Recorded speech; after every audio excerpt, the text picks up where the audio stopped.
In a city built on music and mercy, darkness still walks in daylight. A star athlete found sealed in a mattress on North Payson Street. A man pushed to his death on a live subway rail. A beloved chef gunned down beside his car in Little Italy. Or a police officer crushed beneath the wheels of a stolen Jeep. Years have passed, verdicts delivered, and names carved into prison walls.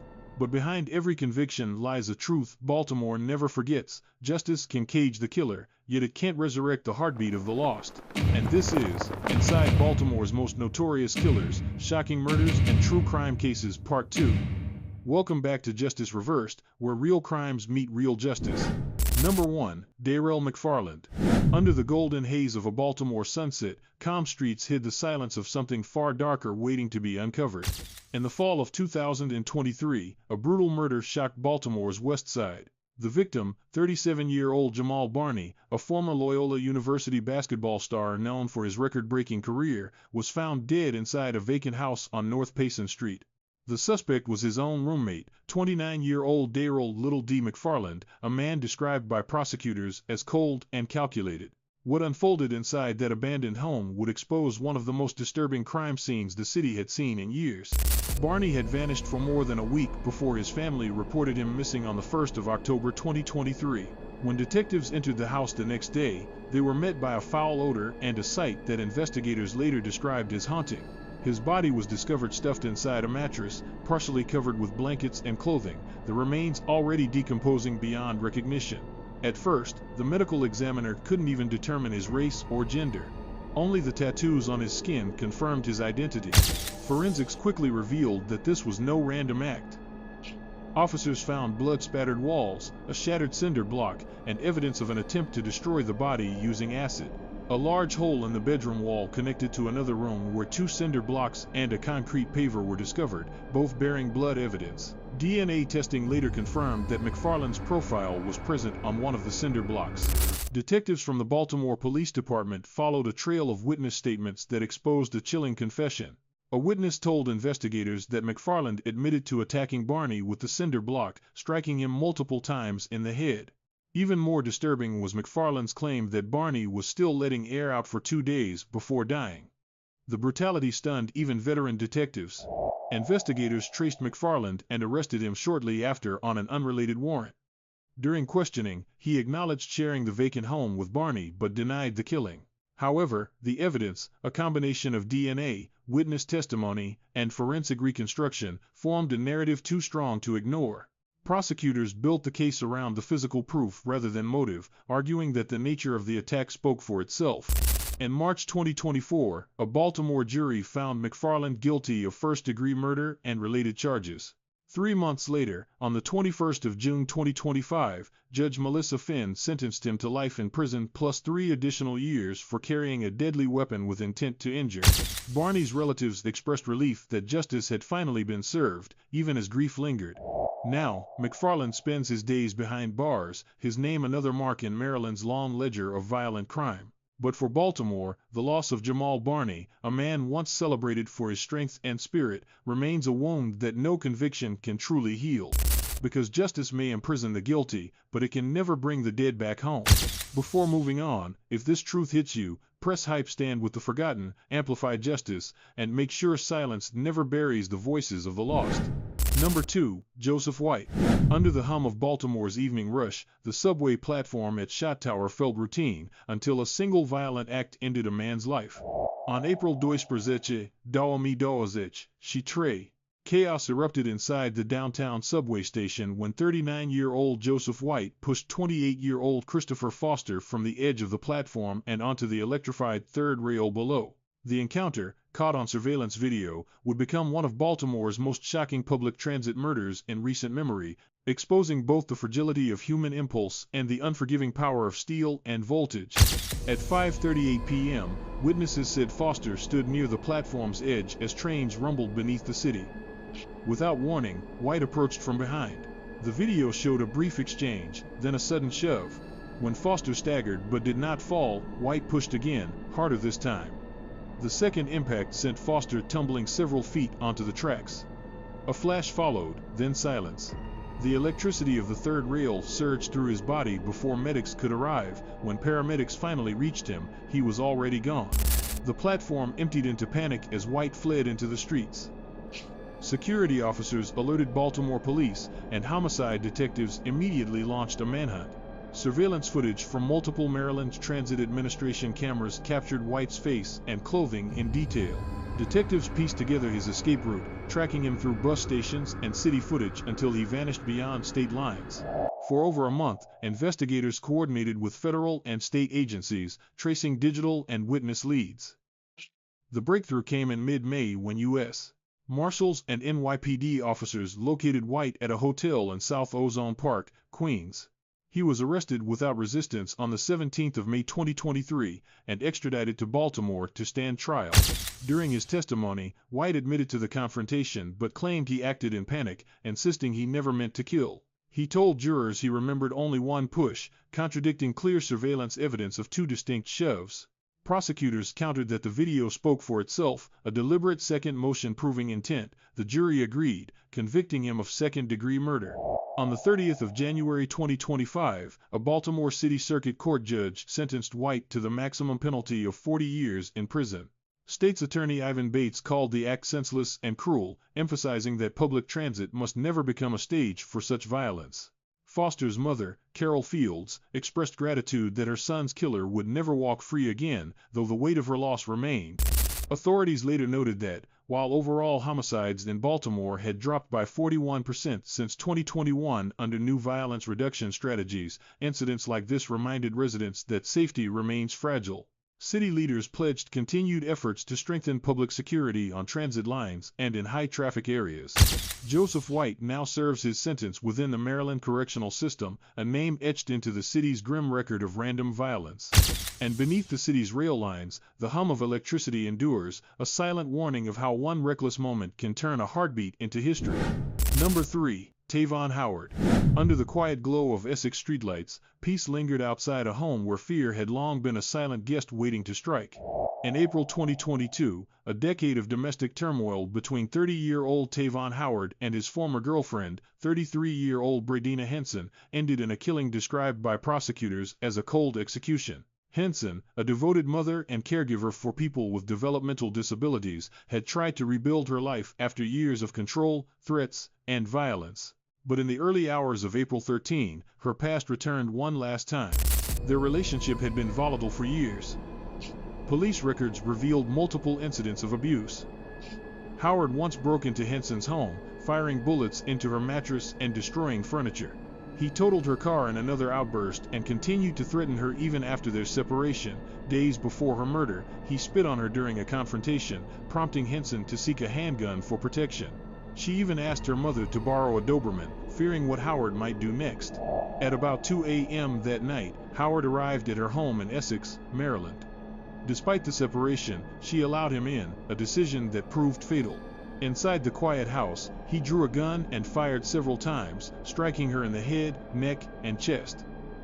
Prosecutors later called it deliberate, not spontaneous, a killing carried out with intent. By morning, her 14-year-old son discovered her body, prompting a 911 call that launched an immediate homicide investigation. The Baltimore County Police Department quickly identified Howard as the primary suspect. Surveillance footage from nearby cameras placed him at the scene during the estimated time of the shooting, leaving investigators little doubt about his involvement.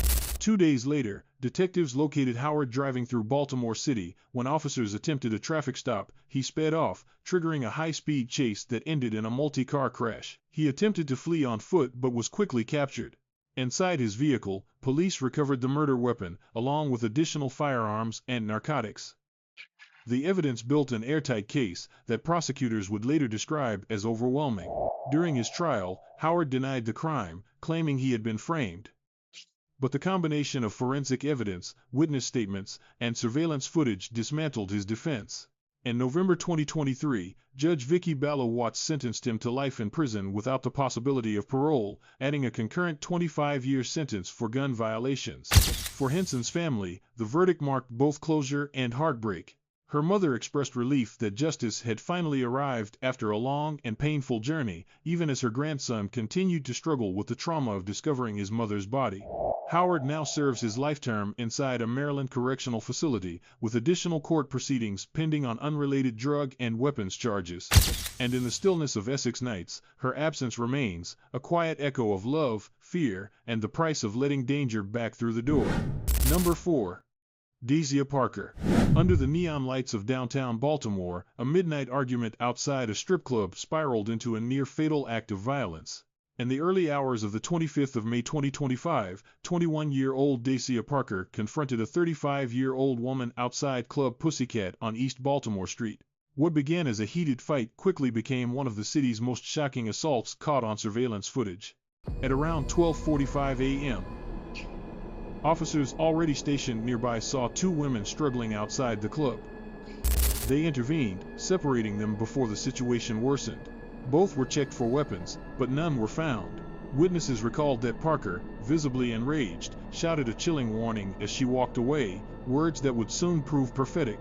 She moved down the block toward Crazy John's, a late-night restaurant and arcade, where she tried to buy a knife but was refused by the cashier after her erratic behavior raised concern. Determined, Parker continued to stop One Grocery Plus, a small store just a few doors away, where she successfully purchased a pocket knife. Minutes later, she returned to the club, scanning the crowd until her eyes locked on the woman she had just fought. According to surveillance footage and witness statements, Parker pepper sprayed the victim in the face, then lunged forward and stabbed her multiple times in a flurry of motion. Screams filled the air as the victim collapsed onto the sidewalk, bleeding from the lower back, wrist, and shoulder. Officers rushed back toward the chaos, but Parker had already vanished into the night. At the scene, investigators recovered a braided wig believed to belong to her, along with the pocket knife used in the stabbing. The victim was taken to a nearby hospital with life-threatening injuries but survived following emergency surgery. Detectives from the Baltimore Police Department launched a 3-week investigation using surveillance footage from surrounding businesses. A key piece of evidence came from a crispy crunchy chicken restaurant camera that captured both the pepper spraying and the stabbing in full view. By reviewing security timestamps and cross-referencing nearby witnesses, investigators built a clear timeline. Facial recognition and social media monitoring helped identify Parker, who was arrested on the 9th of June 2025. Following her capture, she was charged with attempted first and second-degree murder, first-degree assault, and reckless endangerment. Court records later revealed that Parker had prior assault cases in 2019 and March 2025, signaling a pattern of violent outbursts. After booking at the Central Intake Facility, she was held without bail while awaiting trial. Public reaction was limited but underscored growing concern over late-night violence in Baltimore's entertainment districts. Authorities called the assault an example of escalating street aggression and urged stronger enforcement of existing laws rather than new legislation. As of mid-June 2025, Parker remained in custody awaiting further proceedings, facing decades behind bars if convicted. What began as a brief confrontation became a case study in premeditated violence, a night where anger turned to intent. Because in a city where tempers flare fast, the line between rage and ruin is only one heartbeat apart. Number 5. Samuel Wise Jr. Under the soft glow of Baltimore's Little Italy, a familiar figure closed his restaurant for the night, unaware he was walking into tragedy. On the 23rd of January 2022, 44-year-old Chesley Chesco Patterson, the longtime general manager of La Scala Ristorante Italiano, finished his shift and stopped by a nearby liquor store before heading home. Moments later, a violent robbery spree that had spread through the city reached his street, ending a life known for kindness and community spirit in a single gunshot. Earlier that evening, suspects driving a gold Honda Odyssey had already attacked multiple victims. Around 11 p.m., they robbed a man of his bag on Lancaster Street, then attempted another holdup on Bond Street before targeting Patterson. Surveillance cameras captured him exiting Bristol Liquor, carrying a small purchase back to his vehicle parked on Eastern Avenue. As he started his engine, the same gold van pulled up beside him, blocking his exit. A man dressed entirely in black stepped out of the passenger side. Investigators later identified him as 22-year-old Samuel Wise Jr. The footage showed Wise yanking open Patterson's driver's side door. What followed lasted only seconds, a brief struggle, a flash of movement, and a gunshot. Patterson stumbled out of the car, clutching his chest as Wise fled back into the van. The vehicle sped away into the darkness, leaving Patterson collapsed on the street. Paramedics rushed him to Johns Hopkins Hospital, but he was pronounced dead soon after arrival. The investigation quickly linked the murder to the same group involved in the earlier robberies. Detectives with the Baltimore Police Homicide Unit began reconstructing the night's timeline through city surveillance cameras. Video from the liquor store and nearby intersections identified the van and the shooter's clothing in remarkable detail. Officers located the vehicle days later at a gas station, recovering Wise's fingerprints from the passenger side door handle. Further evidence emerged through Wise's digital trail. On his phone, investigators found a message to his girlfriend, stating, "I'm robbing." When someone later sent him a photo of the police scene on Eastern Avenue, he replied, "That was us." Cell phone location data placed him precisely where Patterson was shot, and photos stored on his device showed him wearing the same clothing captured in surveillance footage. During questioning, Wise attempted to escape custody but was quickly recaptured, adding another charge to his record. Faced with overwhelming evidence, Wise pleaded guilty on the 27th of November 2023 to first-degree murder, use of a firearm in a violent crime, and first-degree escape under a binding plea agreement. Circuit Judge Althea Handy sentenced him to life in prison, suspending all but 50 years, along with concurrent terms for the related charges. His community held vigils in his memory, lighting candles beneath the restaurant's awning where he had greeted guests for nearly 2 decades. Samuel Wise Jr. is now serving his 50-year sentence in a Maryland correctional facility. And on the quiet streets of Little Italy, every closing shift still carries the echo of a man who never made it home. Number 6. Brandon Wilder. Under the dim streetlights of southwest Baltimore, two brothers' long rivalry reached its final, violent reckoning in a narrow alley before dawn. On the 9th of May 2014, 44-year-old Ramon Wilder was found shot to death behind the wheel of a rental truck near Wilkins Avenue. The man who killed him wasn't a rival dealer or stranger, it was his own half-brother, 26-year-old Brandon Wilder. Prosecutors later described the murder as a calculated execution, driven by jealousy and resentment over Ramon's success in the city's illegal drug trade and his relationships with women Brandon once claimed as his own. The plot began days earlier. Brandon's anger had been simmering, fueled by taunts from his associate, Theodore "Teddy" Grice, who repeatedly called Ramon a bad brother and urged Brandon to retaliate. By May 8, the plan was in motion. Brandon ordered his girlfriend, Labria Page, to lure Ramon to the area. She texted him, pretending she wanted to leave Brandon and meet in secret. Around 2 a.m., Ramon arrived, unaware of the trap waiting in the shadows. As Ramon parked his truck near the 3400 block of Wilkins Avenue, Brandon stepped from the alley with a revolver in hand. Witnesses later said the attack was immediate and merciless, 3 shots fired in rapid succession, one piercing Ramon's heart. The gunfire echoed through the empty street, leaving Ramon collapsing beside his truck as his killers fled. Brandon and Grice drove the vehicle to a Red Roof Inn near BWI Airport, stripped it of valuables, and abandoned it. Hours later, surveillance cameras captured both men calmly entering a 7-Eleven, their crime still undiscovered. It wasn't until morning that a truck driver stumbled upon Ramon's body and called 911. Baltimore police homicide detectives pieced together the crime through surveillance footage, phone records, and witness testimony. The Red Roof Inn security cameras confirmed Brandon and Grice's presence with Ramon's vehicle shortly after the killing.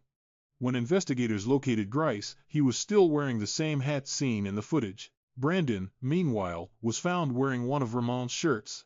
Detectives soon secured cooperation from 2 women tied to the case. Page admitted to luring Ramon under duress, while Bronna Diggs, Grice's girlfriend, confirmed the men's movements after the murder. Their testimony helped prosecutors reconstruct the sequence of events with precision. The trial in July 2016 exposed a web of betrayal, greed, and manipulation. Prosecutors argued that Brandon murdered his brother to seize control of his drug operation and eliminate competition. The jury convicted him of first-degree murder, armed carjacking, attempted robbery, and use of a firearm in a violent crime. Judge Barry Williams sentenced him to life plus 30 years without parole. Grice was acquitted of the murder but found guilty of conspiracy charges and sentenced to 25 years. Page received 20 years for felony murder, while Diggs served 2 for her minor role. Brandon Wilder remains imprisoned, a reminder that jealousy can turn even family blood cold. And on that silent Baltimore street, betrayal still lingers like gunpowder in the air. Number 7. Dawnta Anthony. Under the calm skies of suburban Perry Hall, a routine call turned into one of Baltimore County's most devastating police tragedies. On the 21st of May 2018, Officer Amy Caprio, a 29-year-old veteran of nearly 4 years, was dispatched to investigate a suspicious black Jeep Wrangler parked in a quiet cul-de-sac. Unbeknownst to her, the driver behind the wheel was Anthony Harris, a young man already under house arrest and labeled by a judge as a one-man crime wave. What followed would ignite national debate over juvenile justice and Maryland's felony murder laws. At approximately 2 p.m., Caprio located the stolen Jeep, blocking its path with her patrol car. Her body camera later revealed the tense seconds before tragedy. The officer stepped out, drew her weapon, and repeatedly ordered Harris to exit the vehicle. For a brief moment, he appeared to comply, opening the door and looking toward her, before slamming it shut, lowering his head, and flooring the accelerator. The Jeep lunged forward, striking Caprio and throwing her to the ground. She fired once, the bullet shattering the windshield, but it was too late. Harris ran her over and sped away, leaving deep tire marks on her legs and fatal injuries that would end her life within minutes. The chaos rippled through the neighborhood. Witnesses described hearing a gunshot followed by the roar of tires as the black Jeep disappeared. Responding officers found Caprio gravely injured on the pavement and immediately launched a citywide search. Harris abandoned the vehicle a block away and attempted to flee on foot but was captured nearby. Inside his pocket, detectives later found the keys to the stolen Jeep. During interrogation, Harris admitted to driving at the officer, claiming panic drove his decision. Detectives learned he had been serving as the lookout for 3 other teenagers, accomplices who were burglarizing a nearby home while he waited in the vehicle. Security footage, recovered evidence, and his own confession painted a clear picture. The fatal encounter was a direct result of a planned burglary gone wrong. Harris's prior record compounded the outrage. He had been arrested multiple times for auto theft and was supposed to be confined under juvenile supervision, but repeated violations had gone largely unenforced. In 2019, prosecutors tried Harris as an adult. The jury found him guilty of first-degree murder and first-degree burglary, rejecting claims that the act was unintentional. In August of that year, the court sentenced him to life in prison plus 20 years. Under Maryland law, his 3 co-defendants, though not present at the fatal moment, were also convicted of felony murder for their role in the burglary. Her family expressed measured relief, calling the verdict justice for a daughter who had devoted her life to service. Harris now serves his life term in a Maryland correctional facility, eligible for parole under juvenile sentencing guidelines. And in the quiet cul-de-sac where it happened, a small blue ribbon still flutters on a street sign, marking where duty met tragedy. Number 8. James Richburg. Under the harsh midday light of downtown Baltimore, a routine bus ride turned into a fatal confrontation that would shock the entire city. On the 30th of November 2024, 61-year-old James Richburg boarded a Maryland Transit Administration bus on South Utah Street. A few seats away was 30-year-old William Womack, unaware that a moment of simple clumsiness would end in his death. Around 2 p.m., as the bus moved through traffic, Womack accidentally bumped into Richburg while picking up a dropped bottle. The contact was brief, an ordinary mishap between passengers, but for Richburg, it became an unforgivable slight. When Womack failed to apologize, witnesses said Richburg's demeanor changed instantly. Words were exchanged, sharp and escalating, as the bus rolled to its next stop. Womack began to leave through the rear exit, but something in the air, pride, anger, or disbelief, pulled him back. He re-entered the bus, continuing to argue, unaware that Richburg had already decided how it would end. At near point-blank range, Richburg drew a 9mm handgun from his waistband and fired a single round into Womack's chest. The bullet tore through his aorta, heart, and right lung. Womack collapsed at the back of the bus, the quiet hum of traffic outside contrasting the chaos inside. Richburg fled on foot as passengers screamed for help. Responding officers found Womack lying face down on the curb, unresponsive. He was rushed to a local hospital, where he was pronounced dead minutes later. Investigators from the Baltimore Police Department immediately began reviewing surveillance footage from the bus, which clearly captured both the argument and the shooting. Detectives also recovered witness statements describing the gunman's distinctive glasses. The break in the case came from social media. A photograph of the suspect circulated online, and one woman recognized him immediately, her mother's ex-boyfriend. She identified Richburg by the unique shape of his eyeglass frames. With that lead, investigators matched his image to video evidence and tracked his movements across the city. 9 days after the killing, on the 9th of December 2024, officers spotted Richburg riding another MTA bus on North Fulton Avenue. He was taken into custody without resistance. Inside police custody, Richburg's own words sealed his fate. In a recorded jail call, he admitted to the shooting and said the entire dispute began because Womack had failed to say, "Excuse me." Prosecutors presented this as evidence of deliberate intent rather than self-defense. At his August 2025 trial, the defense claimed Richburg panicked after being harangued and harassed, but video footage showed the victim was unarmed and posed no threat. The jury deliberated less than a day before finding Richburg guilty of second-degree murder, use of a firearm in a violent crime, and illegal gun possession. He awaits sentencing, facing the likelihood of spending the rest of his life behind bars. Now, the bus where it happened remains just another route through the city, its seats once witness to a moment when pride and anger eclipsed humanity. Baltimore's history is written not just in ink, but in blood, loss, and the relentless pursuit of truth. And somewhere out there, beyond the courthouse walls and prison gates, new stories are already unfolding, waiting for the moment justice catches up. If you've been with us through these cases, don't let the darkness fade. Hit subscribe, turn on the bell, and stay with Justice Reversed, where every crime has a voice, and every truth deserves to be told first. Because the next killer, who haunted Baltimore, might already be closer than you think.